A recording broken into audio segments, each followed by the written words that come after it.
Now, the main idea behind layering is that you are using a quote unquote layers within your frame. So we're thinking about three things. We're thinking about the foreground of your image, the middle ground, and the background.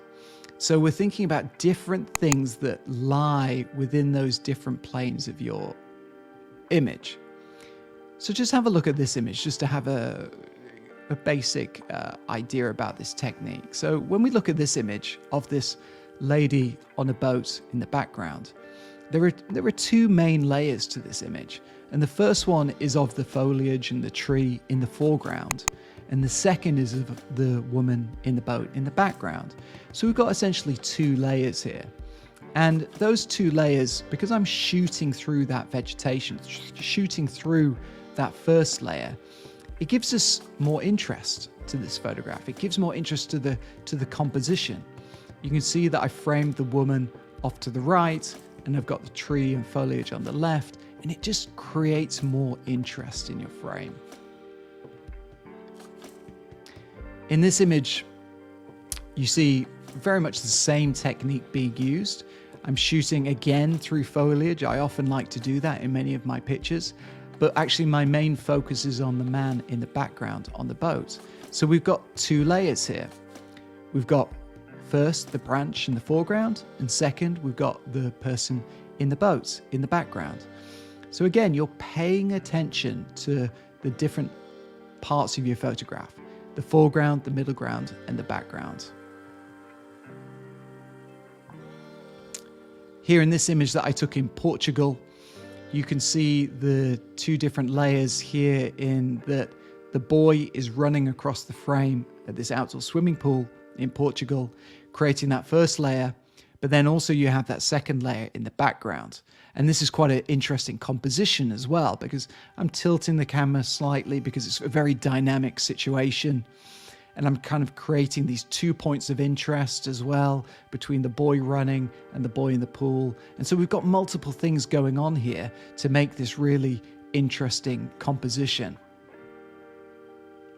Again, another very similar technique and style here, having these two layers. First, the girl slightly blurred in the foreground, and second, the boy off to the right in the background.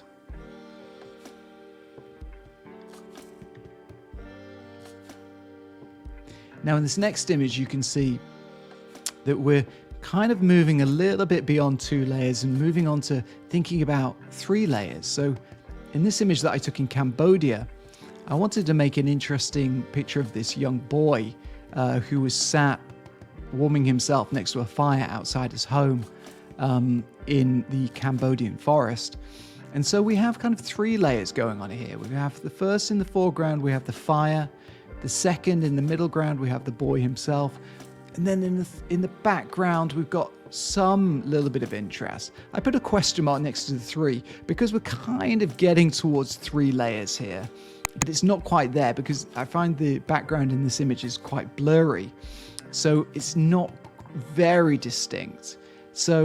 But it gives you an idea that we're moving on to something a bit more than just the foreground and middle ground, but we're trying to add another layer to our images as well.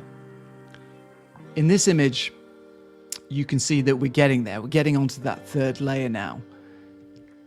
You can see the first layer is that man with the cap in the foreground on the right-hand side.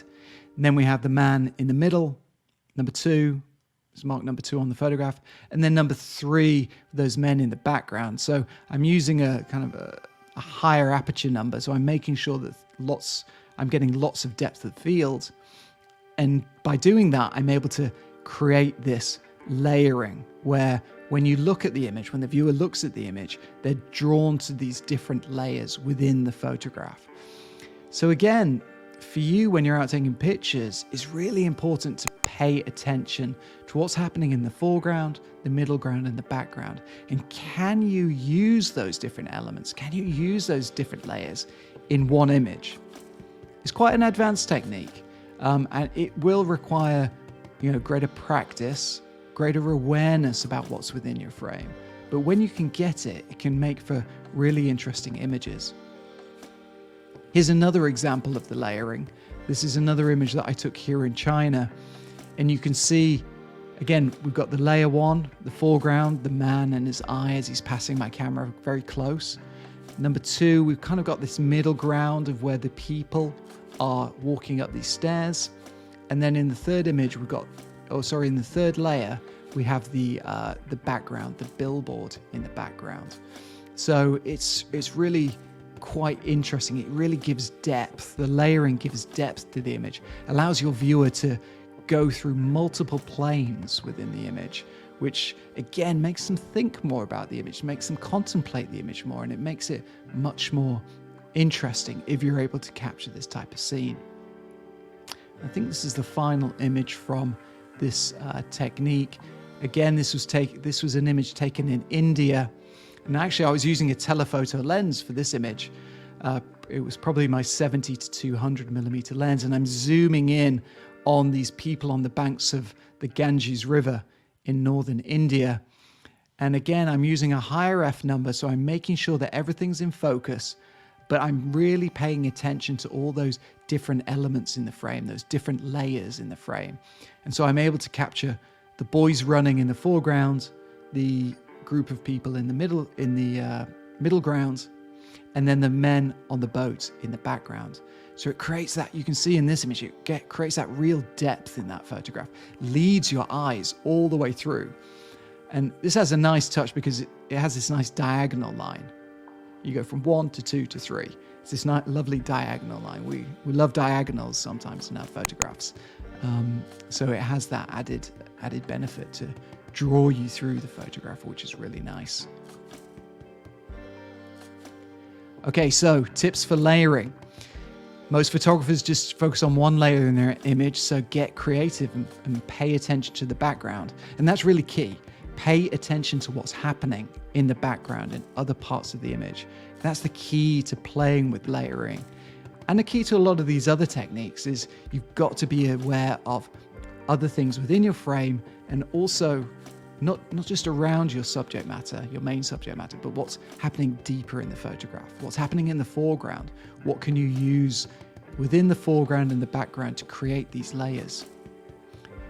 Point 2 there, what can you shoot through or pass to create this effect? So like I mentioned, I like to shoot through vegetation, shoot through the trees and to create this effect.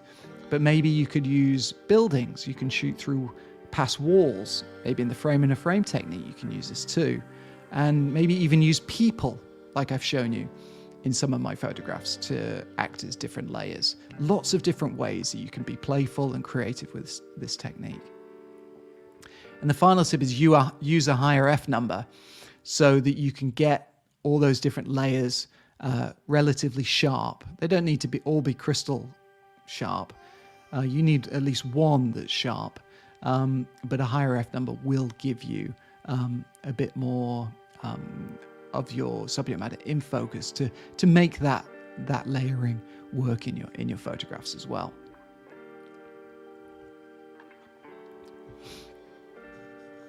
Okay, let's move on to final comments and questions. I'm going to jump into the comments that are coming in live at the moment. Let me just bring up the last ones of these. Again, thanks again to everybody who's been tuning in live. We had a few technical things at the beginning, but looks like the past hour has been relatively smooth. So thanks for bearing with me and sticking with me. Sarah Studio. Okay, I called you out before. You're from India. Welcome from India. I love photographing in India. I've been there many, many times on various photo assignments, and I've always enjoyed photographing in India, and I hope to go back very, very soon. Let's see any of these other comments. We've got a comment from Mike McCabe. Full disclosure, I know Mike. He's a colleague of mine. He says, how do you keep the authenticity of the image compared to someone adding elements in post-production? Well, first thing, I never add or take things away from my images. I work as a photojournalist, documentary photographer in the reportage field. And one of the core ideas of that style of photography is to represent things as accurately as possible. So in all the photos that I've shown to you today and all of my photos that I take, I never add or remove anything in Photoshop or Lightroom. The only adjustments I'm doing are changing simple things like brightness, contrast, saturation, maybe a little bit of cropping, but I never want to crop too much. I like to keep everything as natural and as simple as possible and as true to what I saw in that moment. And I think that's really important. And I try to tell people this because especially these days, in the days of AI and photoshopping images, which is quite common and you often see it in the news, I think it's really important to both celebrate photography and photojournalism, which tries to be truthful and accurately report the world, and also remind people that they don't have to rely on Photoshop and Lightroom. You know, if you are using that software too much, then the chances are you miss the photo because you're trying to make up in post-production. You're trying to add all these things. You're trying to mess around with the colors, the contrast too much. And that just tells me that you actually missed it. You can get the photo most of the time in that natural way, just when you're out shooting.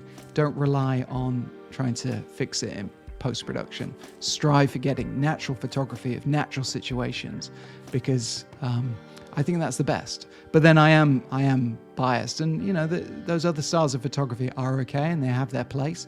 But for me, I like to take the approach where I'm reporting and taking pictures in the most natural way.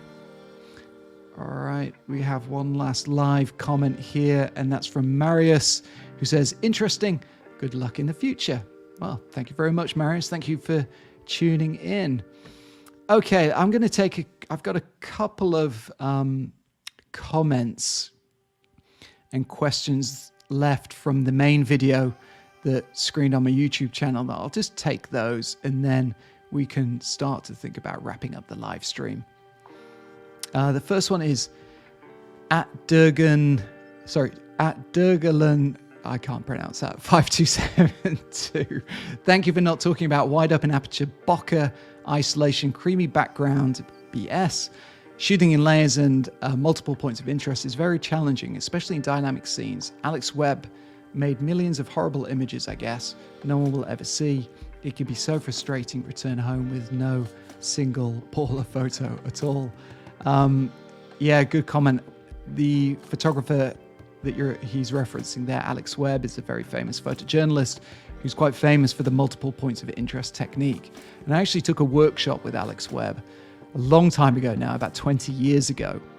And he would tell us about the way he works, and he would, yes, shoot a lot of pictures to get that one multiple point of interest photo that he felt really worked.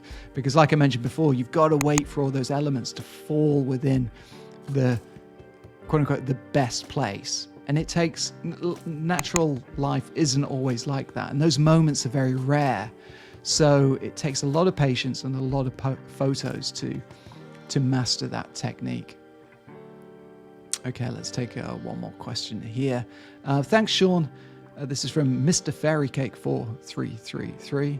Great username. Thanks, Sean. I'm off out now to get practicing. What aperture are you using for them shots? F8. Yeah, like I mentioned before, actually, F8 is an aperture that I use especially for those shots where I want to get lots of things in focus. I don't always shoot at F8, but you know, there's a very famous photojournalism phrase, F8 and be there. And that's a popular phrase because F8 is a very useful F number that allows you to get lots of things within that focal plane, which means to get different things in focus, even if they're in different distances from your camera. So F8 is a very useful F number to use. So if in doubt, if you're doing street photography, sure, F8 is a great F number to use. Very versatile and very useful. Okay, last one here, actually. This is quite a good one. At Marcus Bolliger 1527 says, your advice Reminds me of a code of practice I learned from National Geographic photographer Sam Abel. Yeah, very well-known National Geographic photographer, who used to say, compose the scene, then wait. Kind regards from Switzerland. Thanks for that comment, Marcus. Yeah, this is a topic that I covered in one of my other YouTube videos. I titled that technique as in thinking about the scene as a stage. So I titled it All the World's a Stage. So you're thinking about your scene as you find the background, like you'd see the background on a stage in a play. So you find an interesting background, and then you just compose your image, and then you wait for the quote unquote players, the actors, to walk or do something interesting within your frame. That's quite a popular way of shooting. I use that technique quite a lot as well. So if you're interested in learning more about that technique, go to the main page of my YouTube channel, and you'll find that technique in the video that I posted about 2 weeks ago, looking at techniques that you can use to improve your street photography.